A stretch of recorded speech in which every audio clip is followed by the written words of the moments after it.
26 November રાષ્ટ્રીય બંધારણ દિવસ. નમસ્કાર, શુભ સભા. આજે કઈ તારીખ છે? 26 નવેમ્બર એટલે બંધારણ દિવસ છે. અને શરૂઆત આમુખથી થાય છે. સભામાં 389 સભ્યો હતા.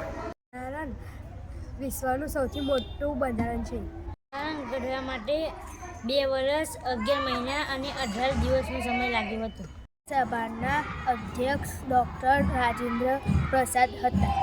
બંધારણ સભાના ખરડા સમિતિ અધ્યક્ષ ડૉક્ટર ભીમરાવ આંબેડકર હતા.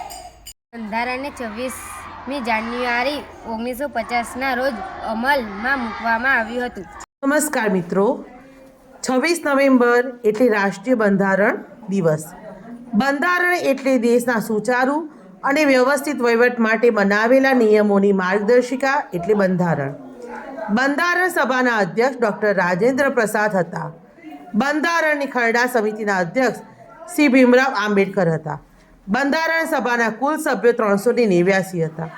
બંધારણ ઘડવા માટે 2 વર્ષ 11 મહિના અને 18 દિવસનો સમય લાગ્યો હતો. ભારતનું બંધારણ વિશ્વનું સૌથી મોટું લેખિત બંધારણ છે.